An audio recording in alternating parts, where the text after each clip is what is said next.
Andrew Liveris from Dow Chemical.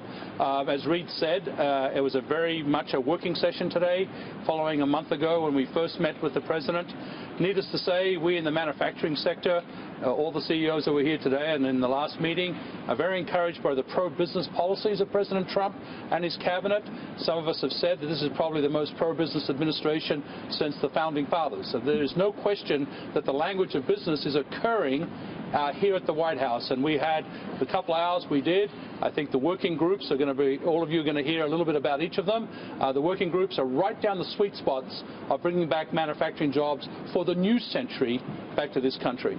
The manufacturing jobs we're talking about are in the value chains all the way from basic manufacturing to advanced manufacturing, and they're the type of jobs where technology and manufacturing have intersected.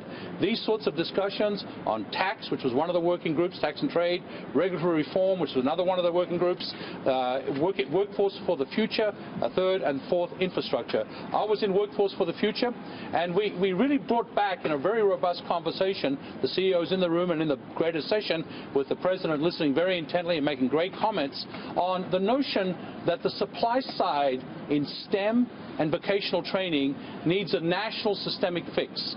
Many large companies and even small companies are doing the right thing in trying to get training around their factories to try and put people into these jobs that are STEM-based in the main, but many of us are isolated islands. And how we can leverage each other's best practices on apprenticeship programs, how to put it back into the school system, working with Cabinet Secretary Betsy DeVos and the President's team, and then the whole notion of what we can do with community colleges to retool them so that they can actually vocational training, the noble trades, can be brought back to our kids so that our kids can see these jobs as jobs for the future.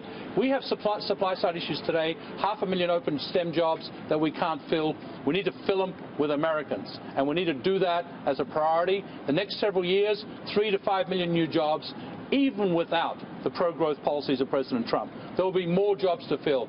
That was the work group I participated in. Thank you, Reid.